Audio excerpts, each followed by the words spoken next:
Hello guys, ये मेरी 5वीं ब्लॉग है और आज मैं दीदी के साथ यहाँ सेंटर पे आया हूँ। दीदी का आज सीटेट का एग्ज़ाम है, तो दीदी तो फ़िलहाल अंदर गई है और फिर हम लोग सोच रहे हैं यहाँ बाहर वेट करने से बढ़िया है कि कहीं घूम लेते हैं। तो चलते हैं, आज की ब्लॉग की शुरुआत यहीं से करते हैं दोस्तों। ये है GIB पब्लिक स्कूल जहाँ दीदी का सेंटर गया था, तो चलिए आगे चलते हैं। रास्ते में मुझे सैनिक स्कूल दिखाई दिया जो कि किसी इंडियन आर्मी कैंप से कम नहीं था, और इस स्कूल में एडमिशन लेने के लिए आपको कई तरह का टेस्ट पास करना होता है। उसके बाद फिर आप इस स्कूल में एडमिशन ले सकते हैं। ये इंडियन आर्मी की तोप इस स्कूल का पहचान है कि ये सैनिक स्कूल है। यहाँ से नालंदा की दूरी सिर्फ 1 किलोमीटर रह गया है, तो चलिए। रास्ते में मुझे नालंदा स्टेशन का रेलवे क्रॉसिंग मिला जो कि फ़िलहाल बंद था क्योंकि अभी यहाँ से एक ट्रेन गुजरने वाली है। तो ये संजीवी एक्सप्रेस है जो कि नई दिल्ली से होकर राजगीर की ओर जाती है। इसका डेस्टिनेशन राजगीर ही है और ये राजगीर जा रही है।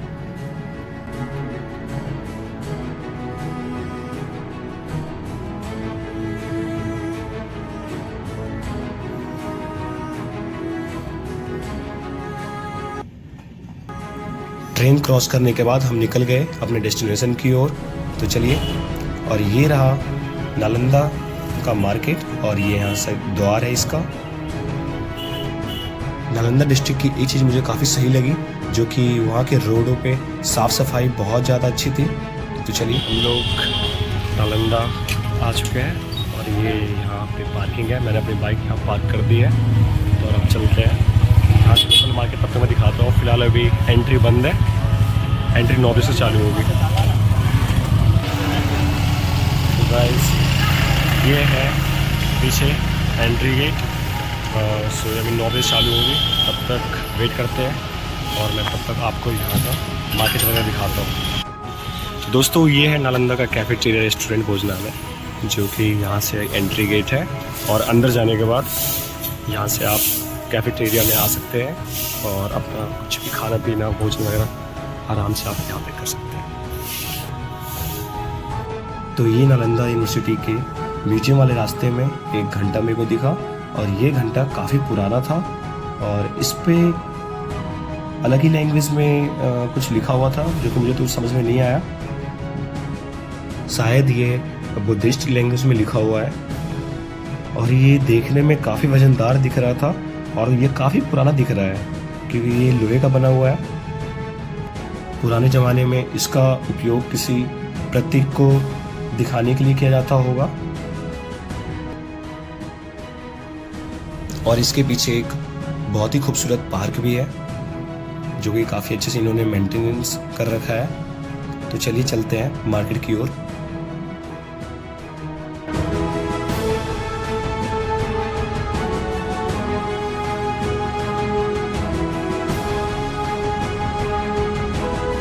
तो सामने ये टूरिस्ट इंफॉर्मेशन सेंटर है जहाँ की आपको किसी भी प्रकार का इंफॉर्मेशन लेना हो तो आप यहाँ पे फ्री में ले सकते हैं, जो ये गवर्नमेंट के थ्रू अप्लाई यहाँ पे करवाया गया है। और ये म्यूजियम के साइड कैफेटेरिया ओपन हो चुका है क्योंकि टाइम भी हो चुकी है।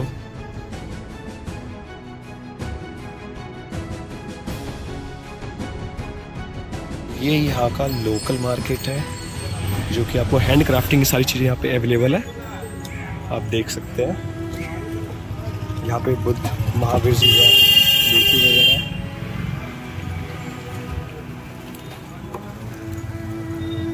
और यहाँ पे आपको नॉर्मल जनरल स्टोर वगैरह अवेलेबल है।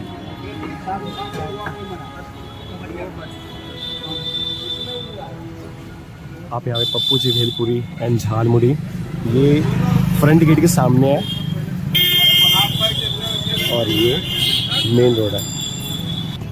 गाइस, ये मेन गेट है। G20 का ऐड यहाँ पे चल रहा है और ये यहाँ का लोकल मार्केट है।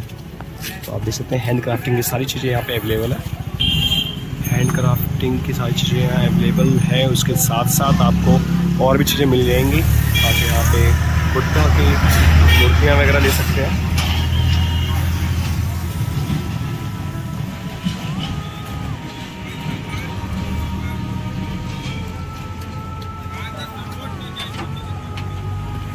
अभी सारी दुकान ओपनिंग नहीं हुई, बट अभी ओपन हो रही धीरे धीरे, क्योंकि 9 बजे से एंट्री है, उसके अकॉर्डिंग यहाँ पे दुकान सारी खुलती हैं।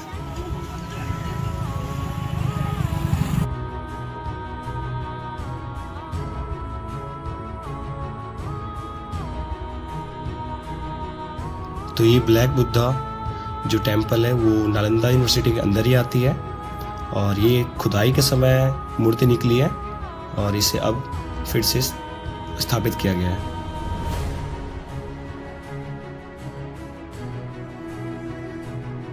आप मूर्ति से अंदाजा लगा सकते हो कि यूनिवर्सिटी के अंदर कितनी बड़ी बड़ी मंदिरें बनाई गई होंगी उस टाइम पे।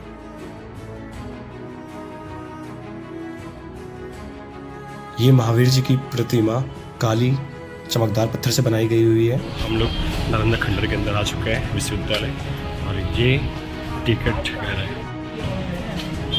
भैया 2 टिकट चाहिए। This is security guard and ticket checking process.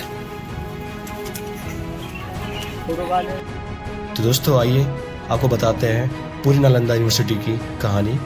तो इस यूनिवर्सिटी में ज्ञान का भरपूर भंडार था। यहाँ सिर्फ धार्मिक ग्रंथ ही नहीं बल्कि लिटरेचर, लॉजिक, थियोलॉजी और मेडिसिन, फिलोसफी जैसे ना जाने कई सब्जेक्ट पढ़ाए जाते थे।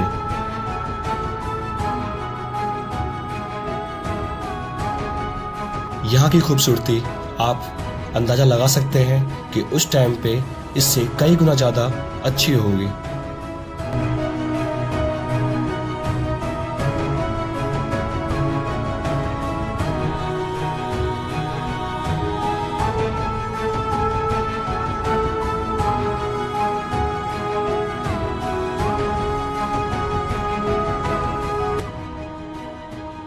नालंदा यूनिवर्सिटी की ये दीवारें बहुत ज़्यादा पुरानी हैं, करीब ये 1500 साल पहले बनी थी। तो दोस्तों इस विद्यालय में हर सब्जेक्ट का भरपूर ज्ञान देने के लिए बनाई गई थी 9 मंजिला लाइब्रेरी, जिसमें 2 लाख बुक्स नहीं बल्कि 90 लाख से ज़्यादा बुक्स की संग्रह थी। ये यूनिवर्सिटी 700 साल तक दुनिया को सीख देती रही, और आखिरकार 12वीं शताब्दी में बख्तियार खिलजी ने नालंदा विश्वविद्यालय को जला दिया, और माना जाता है कि इसकी लाइब्रेरी 3 महीने तक जलती रही, और ज्ञान का जो खजाना संभाल कर रखा गया था वो धुएं में खो गया। तो दोस्तों इस विद्यालय का पूरा मैप आपको यहाँ मेंशन किया गया है, जो कि इस विद्यालय में एंट्री करते ही आपको सामने दिखेगी।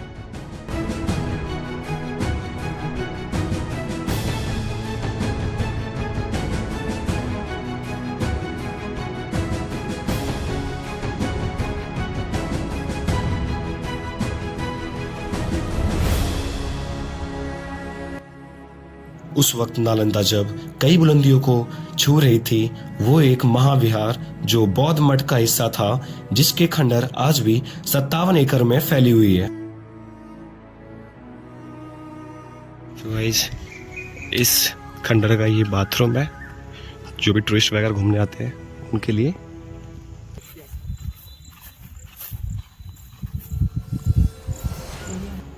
अलग अलग दौर में यहाँ कई टीचरों ने पढ़ाया, जैसे नागार्जुन, बुद्धा पाल्टिया और आर्यदेव, और उनके कुछ पसंदीदा स्टूडेंट जैसे हियान संग जैसे कई लोग दुनिया भर में यहाँ खींचे चले आए थे। यहाँ पर पूरे विश्व से, जैसे चीन से, श्रीलंका से, म्यांमार से और भूटान जैसे देश से लोग पढ़ने आया करते थे। ये छोटे छोटे स्तंभ दर्शाते हैं कि यहाँ हर क्लास के सामने एक छोटी मंदिर और हर एक असेंबली ग्राउंड के सामने एक बड़ी मंदिर हुआ करती थी। बिहार के नालंदा डिस्ट्रिक्ट में बसी हुई ये यूनिवर्सिटी अपने आप में सच में एक बहुत बड़ा रहस्य है, जो कि आज के टाइम में पूरी रहस्य को जानना मुमकिन नहीं है। तो दोस्तों देश और विदेश से आए दिन यहाँ पर्यटक आते रहते हैं ताकि वो इस विद्यालय का रहस्य जान सकें। तो दोस्तों यहाँ की सारी बिल्डिंग स्ट्रक्चर को देखते हुए मैं ये जरूर कह सकता हूँ कि इस विद्यालय की बहुत सारी रहस्य आज भी इस विश्वविद्यालय में दफन है।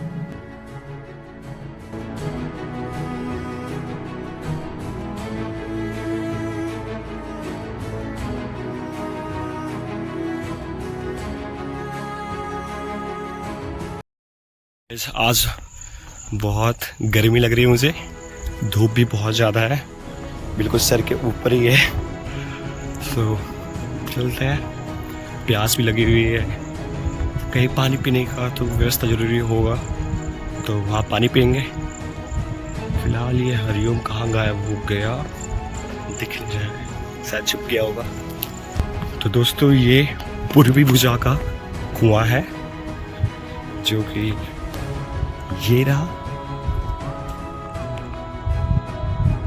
और यहाँ पे असेंबली ग्राउंड है।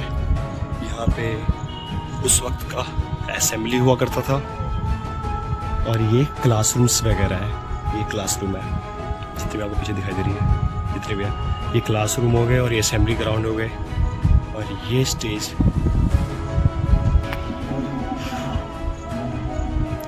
तो ये क्लासरूम की ऊपरी तो छत नहीं बची है, बट ये इनके पिलर खड़े हैं अभी भी। पीछे साइड में आप देखिए,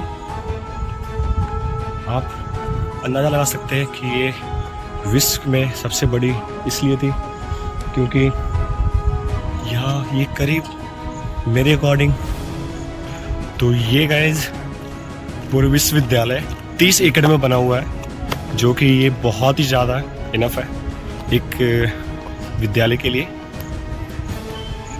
और ये इस वजह से ही फेमस है क्योंकि ये विश्व में सबसे ऊंचे स्तर पे विश्वविद्यालय थी।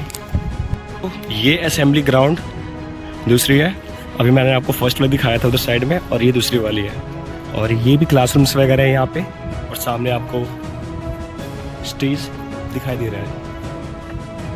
इस विश्वविद्यालय में हर एक असेंबली ग्राउंड के सामने एक बड़ी मंदिर बनाई गई थी, जो कि आपको सामने दिखाई दे रही होगी। और ये रिसेंटली इसे कंस्ट्रक्ट किया गया है ताकि लोगों को लगे कि ये भी बहुत पुराना है, और असल में ये ऐसा कुछ भी नहीं था।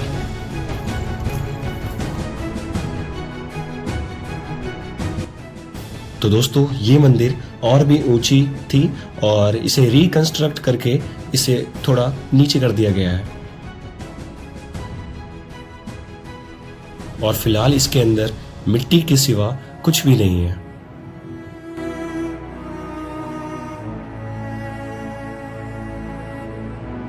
तो गाइस ये लोग केरला से आए हुए लोग हैं।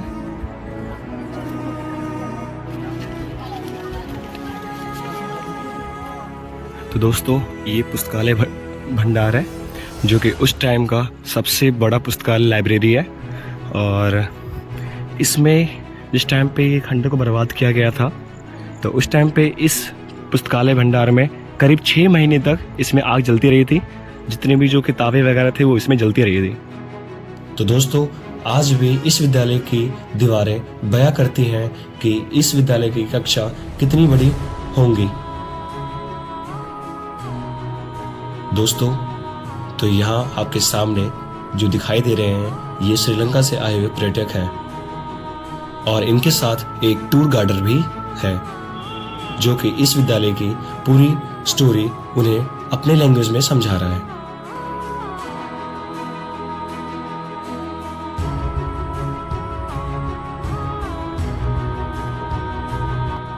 तो दोस्तों ये टूर गाइडर अब इन लोगों को बता रहे हैं कि इस विद्यालय के शिक्षक और छात्र यहाँ मेडिटेशन किया करते थे।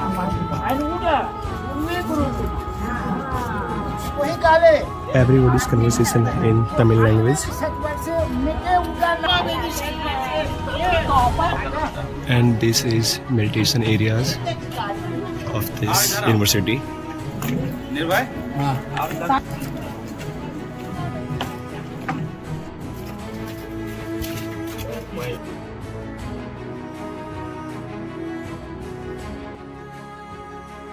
तो चलिए दोस्तों इस विश्वविद्यालय का भोजन भंडार के बारे में आपको कुछ रोचक तथ्य बताते हैं।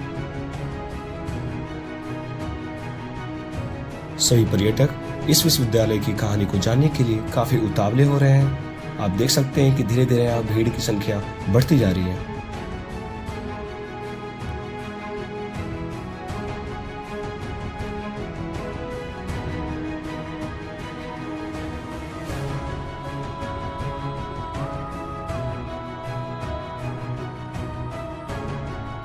तो ये भोजन भंडार है जहाँ सारे भोजन भी उस बमबारी के समय पे जल गए थे।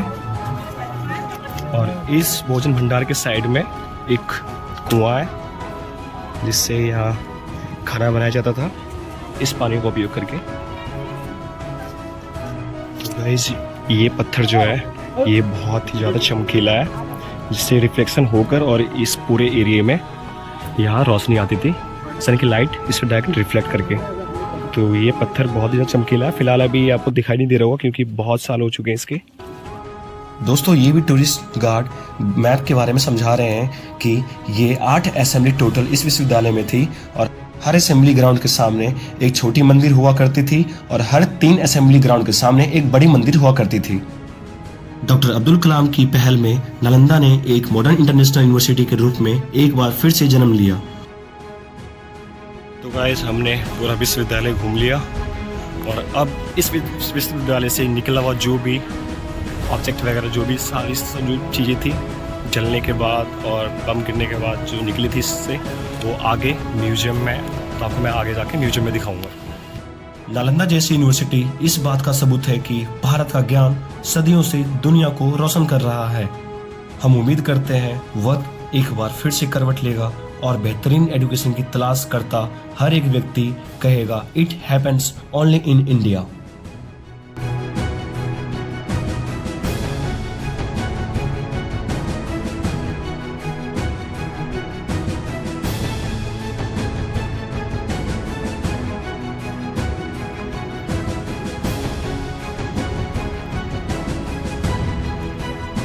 तो दोस्तों अब बज चुके हैं सुबह के 10:30 और मैं एग्जिट होने वाला हूँ इस यूनिवर्सिटी से और यहाँ टिकट की भीड़ धीरे धीरे बढ़ती जा रही है। सो अब चलते हैं हम लोग। इस गेट के सामने म्यूजियम है, म्यूजियम में आपको दिखाऊंगा इस खंड से निकला हुआ जो भी चीज़ें हैं, पुरानी चीज़ें, वो सारी म्यूजियम में रखी गई है।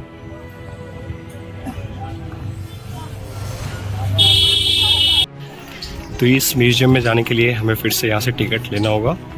भारतीय पुरातत्व सर्वेक्षण आपका स्वागत करता है, यहाँ मेंशन किया हुआ है। तो इस म्यूजियम की एंट्री फीस 5 रुपये पर हेड है और विजिटिंग टाइम यहाँ 9 से शाम के 5 बजे तक की है। और यहाँ कुछ प्रोविज़न मेंशन किया हुआ है कि आप किसी भी स्टैचू वगैरह को टच नहीं कर सकते और ना ही म्यूजियम के अंदर कुछ खा सकते हैं, ना ही स्मोकिंग कर सकते हैं और ना ही नॉइज पॉल्यूटिंग कर सकते हैं। तो दोस्तों इसका आपको ध्यान रखना होगा। तो हमने टिकट ले लिया और चलते हैं म्यूजियम के अंदर।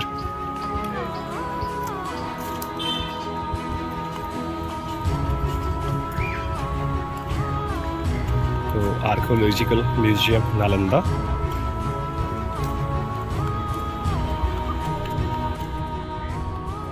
तो ये म्यूजियम है और हम म्यूजियम के गेट तक आ चुके हैं।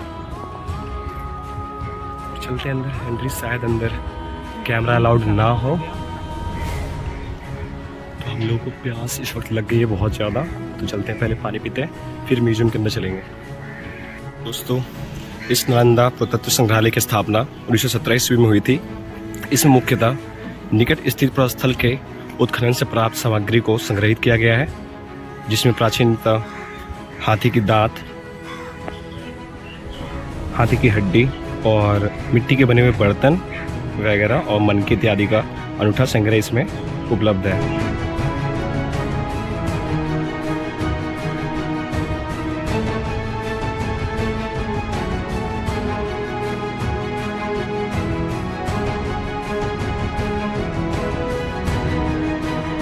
दोस्तों हम लोग म्यूजियम से निकल चुके हैं।